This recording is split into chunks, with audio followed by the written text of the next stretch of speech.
Thanks Ipsos Ice for sponsoring this video. I might just wait here for a little bit. Let time pass. Hey, welcome back to ScreenCrush. I'm Ryan Airy, and let's talk about the finale of Loki. Heck, let's talk about the whole show. I think it stands up as one of the greatest things that Marvel has ever made, but it wasn't perfect. I've got a few gripes I'm going to talk about a little bit later, and I'm also going to talk to Matt Singer and Colton Ogburn for their thoughts. And before we get started, everybody, I got a few reminders for you. We have lots of Loki-inspired merch at our merch store where we design the shirts ourselves. We have our very first ScreenCrush live show next February in Brooklyn, New York, and you can buy tickets below. And now you can become a channel member to get fun new perks. Links for all of that are below, but now here is my take on this show. So I thought that season 2 was a really great MCU story. Like, not as good as season 1, but the overall story is like probably my second favorite Marvel television show after WandaVision. I loved all the time travel and weird sci-fi stuff, but the show worked because of its focus on Loki's character. I mean, Loki has been an endless well for Marvel Studios. He stood out as by far the best villain of Phase 1. Marvel rewrote Thor 2 to give him a larger role, and then, like, slowly he began to actually evolve. Ragnarok showed Loki finally changing and fighting with his brother. Maybe you're not so bad after all, brother.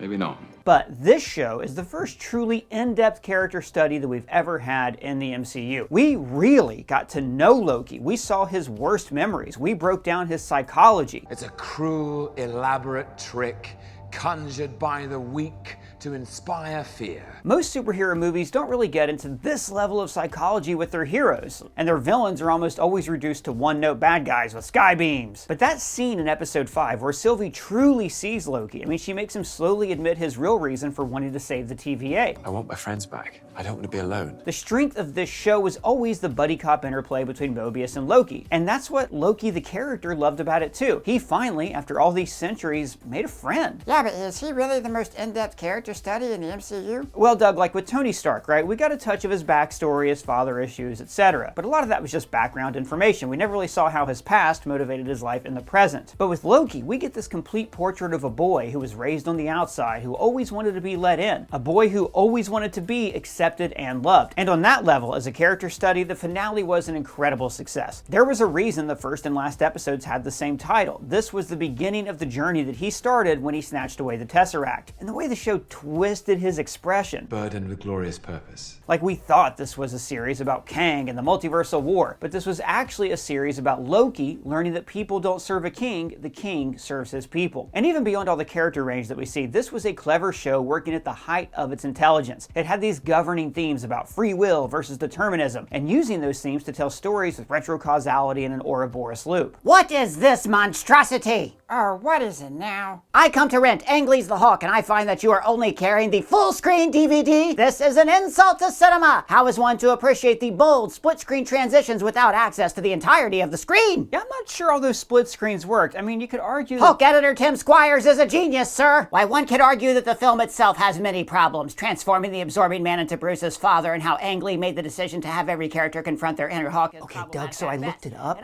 and the Ang Lee Hulk widescreen DVD is $19 on Amazon. $19? I know, I don't have that kind of money. I don't even have pockets. Whatever can we do? Everybody panic! Actually, wait, I got us covered. I just got a $25 Amazon gift certificate from Ipsos Ice, the sponsor of this video. What's Ipsos Ice? Oh, dude, Ipsos Ice is great. So you take part in research and answer some simple questions to earn some extra cash through gift cards and rewards. That's how I got the money to buy that Hulk movie. The surveys are fast and easy to complete, and they're tailored to my interests, so they never get boring. You know, like when you're watching TV and you're on your phone, you just fill out these surveys and you make money. So click our link below and start earning your rewards from Ipsos Ice. So back to Loki. At this point, I feel like I know Loki way better than I ever knew Thor. In fact, it's ironic because Thor is supposed to be the dynamic character who grows in the first movie, but in the MCU he keeps reverting back to his old ways, the self-obsessed, cocky bro. Whereas Loki, who is supposed to be locked in a perpetual loop of failure, turned out to be the dynamic character. And I think that's because Loki truly desired change. He wanted to be accepted, to be a better person, and once he's escaped his brother's shadow, he was able to succeed. The show is about a man freeing himself from his expectations and discovering a newfound family. And in some ways, Loki achieved what he always wanted. He has power, but the irony is that the power means he will always be alone. And it just brilliantly called back to his worst memory that we saw in season 1. You are alone, and you always will be. But I also appreciated how this was able to be a part of the multiverse saga without being weighed down by it. We had all sorts of fun fan theories about this show, how it would bring in Kang, etc., and none of them mattered because the show was about Loki. I think that over-connecting to the multiverse saga can hurt a lot of projects like Quantumania because the movie is like so burdened with our expectations. Like at the end, Mobius has that throwaway line about Kang. I guess one of them caused a little bit of a ruckus on 616 adjacent realm, but they handled it, so we're all good for now. But you know what? That could still mean that Kang is going to come back and he's just off their radar. The TVA can now exist in future Marvel stories, existing more as a temporal police like they do in the comics. And I appreciated that. I appreciated that the show did not exist just to set up the next Marvel thing. This is a show that serves its characters first and the universe second, and that is a good thing. So that's all the nice things I have to say about the finale. I got some negative things I'll say later on, but first I want to hear from ScreenCrush editor-in-chief Matt Singer and our very own Colton Ogburn. So Matt is the author of the just-released Opposable Thumbs, How Siskel and Ebert Changed Movies Forever, and it's great. I'm loving the book so far. And Colton, of course, is the guy who lives inside our television. He's trapped there forever, but he doesn't know it, so please don't tell him. Matt, I want to start with you because we have not been able to talk to you about Loki all season long. I have no idea, apart from like you've not seemed to enjoy it from your reviews, but we haven't actually had a chance to speak about it. What were your thoughts on the finale and of this season of Loki so far? I feel like you bring me on these videos to be the person who draws attention away from you guys, and you get to be nice, and I'm the one who everyone hates because I'm the not naysayer. True. Not true. It might be. Not true at all. Yeah, I saw. I saw. Not what true Colton at did all. there. No, I mean, look, I usually co-host with a dog, so I'm usually cast as like the bad guy. Nobody can hate Doug, so. Here's what I would say about like Loki. Like now that it's over, and I'm looking at the whole thing this season, from a Marvel reader fan perspective, as a kid who grew up reading Marvel comics, what this season reminded me of is when you would buy, when there was a big crossover storyline going on. And they would say, to get the full story, read this book, and this book, and this book. And there would be side miniseries, and they'd be like 3 issues, and they'd each be $4. And then you've spent, all of your money that week on these side issues, and you need to read them to understand what's happening. But then you go back and look at it as a story, and you're like, but so, okay, fine. Now I know what's going, like, we've changed, you've moved pieces around the board. You've set things up for whatever comes next.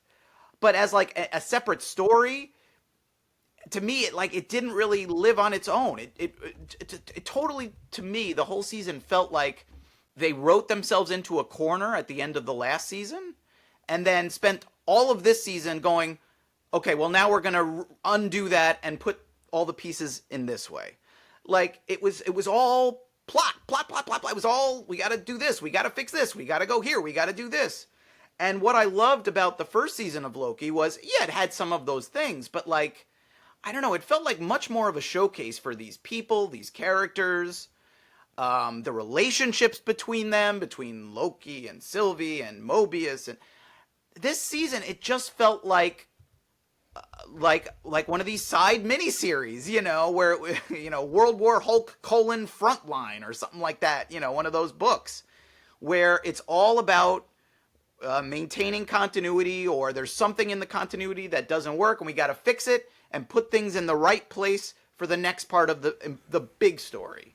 After enjoying the first season, which really felt like its own thing and had all these great characters and was interesting, this one to me felt like, yeah, it was just like kind of, no pun intended, like marking time and pushing pieces around and sort of playing with kind of high-minded questions about free will and the nature of time and choice, but kind of stripped from like the characters for the most part. I guess in this last episode, yeah, you do see Loki kind of thinking about that.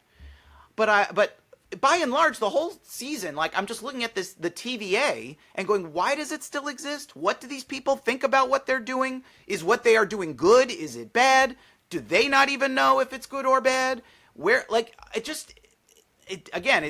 felt like all of that stuff was kind of missing or just not focused on to the extent that I wanted. And what was left was kind of this, it was just, it felt very short, very abrupt. When you look back on like what actually happened, it's 6 episodes And we could probably describe the important things that happen in a couple of sentences, really. Well, one thing I agree with completely, and I think it's a really astute observation, is as a comic book reader, this is like a spin-off side story, right? Sometimes those side stories could be really good. Sometimes they fit in really well with the characters. Like there was Original Sin is probably my least favorite recent Marvel crossover, but they tied it in with Thor and Jason Aaron. Basically in Original Sin, Thor gets told basically that he's unworthy, then he can't pick up the hammer. It leads to this great storyline. That is the exception to this rule, though. I think normally those stories are terrible because they're too focused on connecting to the overall story and they're not focused on the character. I thought this series, like I agree with you that it was too short, but I loved how it serviced Loki first, like I was talking about earlier. I think that it did a great job of saying, well, what is it that makes a Loki tick? And I think the finale kind of brought that to a logical conclusion. He's afraid of being alone. His glorious purpose is to be alone to save everybody. Colton, what about you? Did you think that the series was too short? Did it service the character? How did they wrap it all up? Well, I genuinely adore this show. Like I know in our review for the Marvels, I said it was generic Marvel, which is better than bad, so I'll give it a thumbs up. I genuinely like Loki. The first season, the second season, and I think that what is great about the story, like you guys are talking about how, the spinoff and its connection to like the greater Marvel universe, I think that is definitely what hurts this show. I think on its own, season 1, season 2 of Loki, just hell, it doesn't even, I think this story, exactly how it is, disconnected from Marvel, just a story not connected to the Marvel comics or anything, the Marvel universe, would work. I feel like it is a fun time travel sci-fi show that really works. And it's when you do try to, oh, well, how does it connect to Kang Dynasty and Secret Wars? And, oh, where's that Quantumania Kang guy? And how does all that tie in? I think that's where the show starts to get confusing, like where we might start to ask questions. Well, how does this connect and all that? But on its own, I think it works. And I do want to brag a little bit on my behalf and your behalf as well, Ryan. I feel like we called a lot of stuff that ended up happening in Got this a lot movie. wrong, like, too. I mean, to be fair, yeah, you throw enough at the wall, something's going to stick. The best baseball players fail 7 out of 10 times. So, but I'll I take will the say, win. Thanks. I do feel vindicated on our theory that we did before season 2 came out, talking about how the Loki being the new Tony Stark and how he's going to make this ultimate sacrifice, and that is how he will discover his glorious purpose. We talked about how he does belong on a throne. So, and to give the writers credit, that's exactly what they've been setting up since season 1, episode 1. So I was very happy to see that fulfilled. I think that this could have worked probably as a 12 episode single season, like a one and done show. It could have worked. But yeah, I really enjoyed it. I love the season finale. I love the Groundhog Day stuff. It felt like we missed the second act. Like, when Loki goes back to the TVA and like he's finishing Mobius's lines and stuff. Like he's been there before. The second act of Groundhog Day, like they just kind of like speed run through that? Well, no, I feel like we missed that, because they say centuries later. So we missed like the part of like him doing it again and again and again, but it still worked. Like I still laughed and thought it was funny when Mobius started to say something and Loki's like, "Oh, I'm coming for your job. You better watch out." It still worked, and it showed just how long he had been going at this. So I thought that worked well, and just overall, I think this season was handled really well. Yeah. Even right down to little things like it's going to roll off the catwalk if you put it down. Yes. Remember, it's to me, it's like, what does it remind me of? Like the ambulance missions in Grand Theft Auto Vice City, or any kind of video game where you're like especially on the Nintendo before you could save games, and you just had to remember every small detail of what could possibly happen and which like little Flappy Bird was going to hit you in the face and make you die. That's what it reminded me of. But I loved his patience. His like just tenderness and care and patience with it. Like Loki's a guy who I think's always enjoyed a project, and I think that did come through in the finale. Matt, what do you think was it a good character study at least for this main character? Do you feel like you know more about Loki at the end of the journey than you did at the beginning? Yeah, to some extent, I suppose, I guess, but saying like what Colton is saying about that he liked it as a standalone thing. and maybe less when it's connecting to other stuff. But isn't the whole movie about connecting to other stuff? I mean, the whole show, rather. I mean, I felt like a lot of it was about He Who Remains and Kang and the multiversal war and this and that. Like, to me, it was so wrapped up in all of that stuff. And, you know, like, again, with the first season, the stuff that I liked that I felt was kind of missing was not just Loki, but like the relationships between the characters, between the people in the TVA, and what they're doing there and why and what's been taken from them and how they approach their jobs and what they think about their jobs. You know, this season, it felt like there was a lot less time for those sorts of things. And I often found myself wondering, like, what do any of these people think about anything that's going on? They're just constantly running around trying to fix the loom, the temporal loom. The thing that I wrote about this show that I still stand by is that, like, the most interesting thing about it was how the show as a whole really felt to me like it worked as like this long metaphor for Marvel right now, where it's like Great piece where up on the site right now. You see it, like, you read these stories like we saw, and I think it was the Hollywood Reporter, about how all these projects are going through endless rewrites, and there's all this chaos behind the scenes, allegedly. That's what these articles say. And then you have this show where it's like all these people running around trying to prevent the multiverse from being destroyed, and they're constantly like trying to stay one step ahead of total entropy. And it just, like, that's the vibe of the Marvels. That's the vibe of a lot of what they make lately, where it's like, are they pulling it off? They're like, yeah, they're like this close to disaster at every moment, and you're just hoping that they can keep kind of keep the balls up in the air the whole time. And so that was really my favorite part of this season of the show, was that it felt like a very self-referential text, probably not intentionally, but I enjoyed looking at it on that level and seeing it as this kind of elaborate metaphor for the creative process at Marvel right now. Yeah, and that is, like I said, a fantastic piece on the site. You guys should really check it out. Matt does a great job of summarizing these variety pieces in the Hollywood Reporter piece, just about, you know, all the behind-the-scenes trouble at Marvel right now. And I do agree, like we talked about the Marvels yesterday, about how that movie could have used a little more time. I think this season, like I'll talk about in a little bit, could have used a couple more episodes. But I found it really refreshing that so many of our fan theories were proven wrong, and that it didn't, that the other Kangs in the multiversal war are looming, but they are not key to this ending, right? I agree with Colton in that you could watch these 12 episodes and the show would make sense self-contained. I think the fact that they went for a character-based ending that services this character is actually, for Marvel, a pretty brave move, because we would expect them to end with Kang coming out of the temporal loom and saying thank you and taking control of the TVA or something like that. And instead, I think we got this really nice status quo of the TVA is now policing timelines. They're going to be around. They're more like the TVA in the comics, so they're available for creatives to use without, like, shutting that door. And I loved that the ending seemed to come around and serve his character. Well, and my point about it working on its own is, yes, when you have multiversal war and this man at the end of time and all of that, I think that works as an interesting lore for a show on its own. Like, take a show like Silo. I don't know if you guys have seen Silo, but it's about terrific these show people. on Apple Plus, yeah.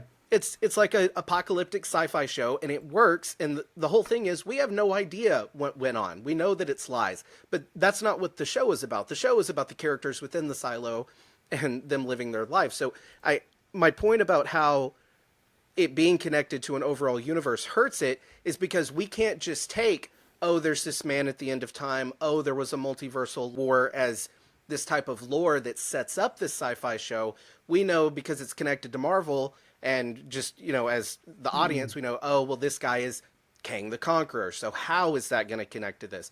That's what I meant by it. I feel like it really works on its own, but then by it being connected to Marvel, it makes us expect more from it that I don't think was necessary to just tell that story. It's because it's connected to a larger universe that makes you go, oh, well, even though you've done a good job at explaining enough for this story to make sense, I have 10 other questions about how it's going to connect to this next thing.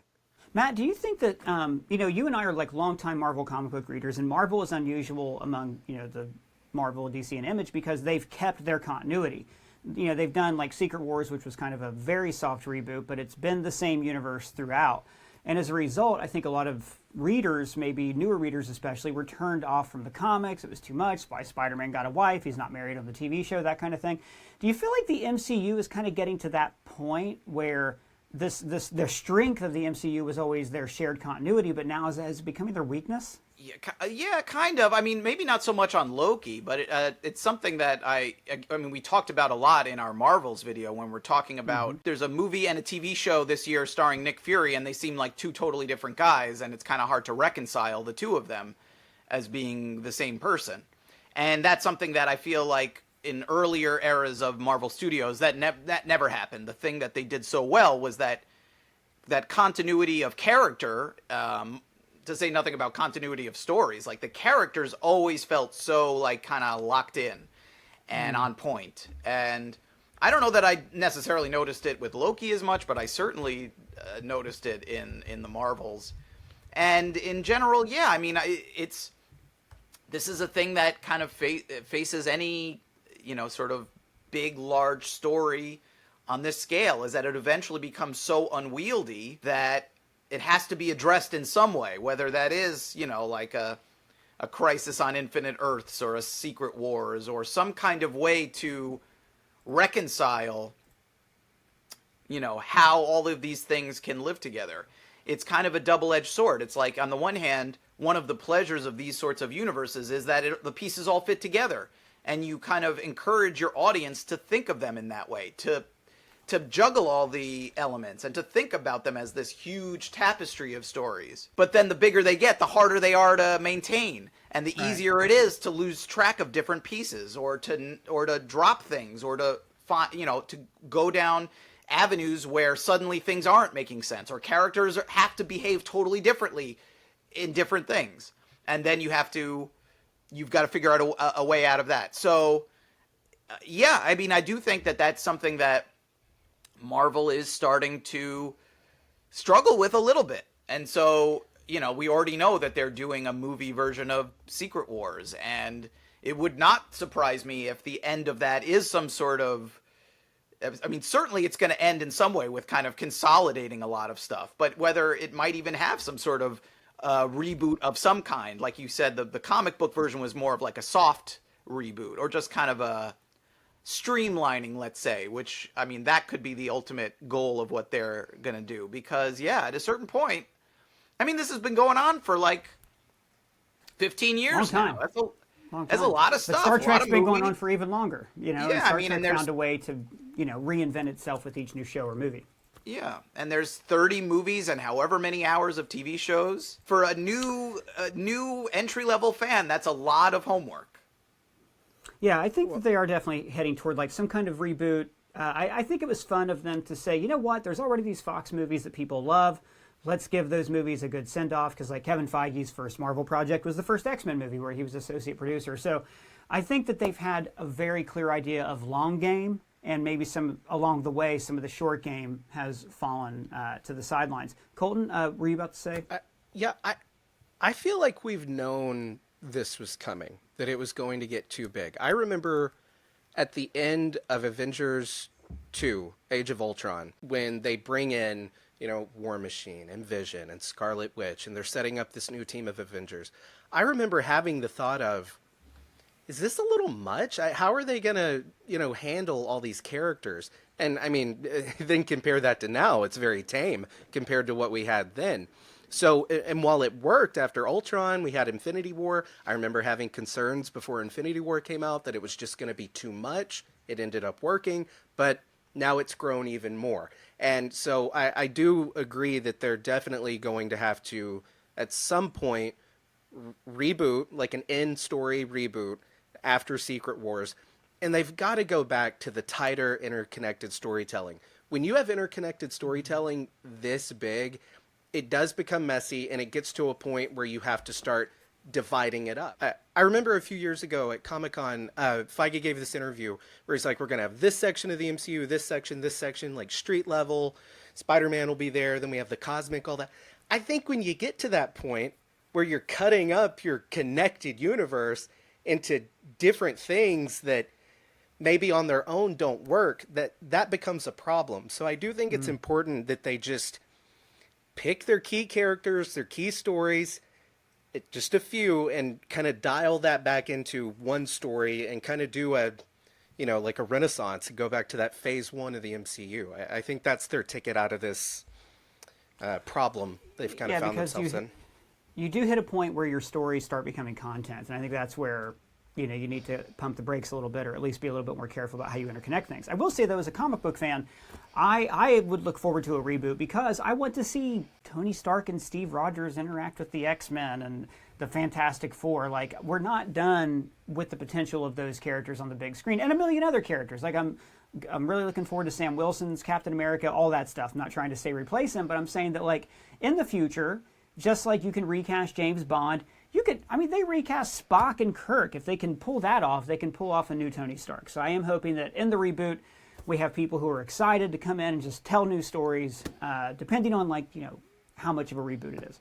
So that's all the nice things that I had to say. Matt, Colton, thank you again for joining me. Now I want to tell you guys what I didn't like. And just a reminder, you can read Matt's stuff on ScreenCrush.com, the new book, Opposable Thumbs. Colton is on here on the channel, writing, being on camera all the time. Subscribe and follow them on all the social media links we've listed below. Now, I thought Season 1 was overall a lot stronger than Season 2. Like, it benefited from a simpler story with very clear stakes. Two heroes are trying to stop the oppressive bureaucratic agency that is built on lies. This season dealt with the aftermath of the overthrow of fascism, which is never as exciting, but it can still be interesting. We had some big questions and discussions in this season, with the TVA leadership trying to define who they are in this new status quo. And I feel like the show just needed a bit more breathing room to make that happen. I mean, there were just not enough episodes. Episode 1 is this straightforward, we're all gonna die, Loki's gonna time slip and die plot. And then episode 2 slammed on the brakes as they're looking for Sylvie, looking for Brad. While the actual story was about docs pruning timelines. And that didn't really become a problem until the very end of the episode, and it was wrapped up within 5 minutes. So I feel like that element of the story should have been way more of a focus for a while. We should have seen more of Docs and Brad, and had people we could identify with on the other side of that civil war. But instead, the show barely has time to revisit any of its subplots. I mean, okay, Mobius doesn't want to see himself on the timeline, and Sylvie just wants to kill Jonathan Majors, and that's about it. I mean, even the conversation between Mobius and Sylvie is the only time we really get Mobius's desires explored, and it's just one conversation. You would think the guy who loves jet skis would have leapt at the chance to, just hop on a timeline somewhere and use one, but he doesn't, and I wanted a bit more of that. And that's a shame because a lot of these characters are really fun in the comics. In episode 5, it's revealed that Hunter B-15 is actually named Verity, who becomes one of Loki's closest friends in the books. She can always tell when somebody is lying, which makes her a fun foil for the God of Lies. So that was kind of wasted here. We never got to see any of that interplay from the comics. Also, Ravonna Renslayer was ultimately pointless and forgotten by the end of the season. And she was a dynamic villain that they benched in the finale. I do think that we'll see this character again for sure, but if the season was about the battle for the soul of the TVA, I think that we could have seen her leading the rebellion more from the start, maybe instead of Docs. But still, she did show that people in power often just want the power for themselves and not to serve a greater good. And we got this crucial backstory between her and Mobius in the last episode, when we learned that she had the courage to kill an 8-year-old kid and he didn't. But we never really saw them resolve their relationship in the present day. And Brad also kind of went nowhere. I guess I just wanted more episodes, to see these people do more. The slice and dice format of Marvel Disney Plus shows is not conducive to long-form television. I'm glad they're finally correcting that, and I'm really excited for the shows to come. But really, I guess I'm complaining about what's not in the show. What is in the show is fantastic. Marvel can still make incredible, engaging TV that leaves you wanting more, and the future looks bright. Well, guys, that's just my thoughts on the Loki Season 2 finale and the season as a whole. Just a reminder, down below we have links to our merch store, to our live show where you can buy tickets for next February, and you can become a channel member and get custom emojis and lots of other fun stuff. And another thing, the split screens in the Hawk were an homage to the brilliant works of Brian De Palma and the Patty Duke Show, not to mention the life of Dude, look, we bought an actual Blu-ray of Ang Lee's The Hawk with money that I made on Ipsos I Say. So are we cool now? Oh, yeah, we're cool. So you gonna rent the movie? No thanks. I'm just gonna watch it on my phone. Fine. Well, if any of you want to earn rewards on Ipsos I Say, click our link in the description. But let me know what you think of all this. Tell me your thoughts down in the comments below or at me on Twitter. And if it's your first time here, please subscribe, smash that bell for alerts. For ScreenCrush, I'm Ryan Airy.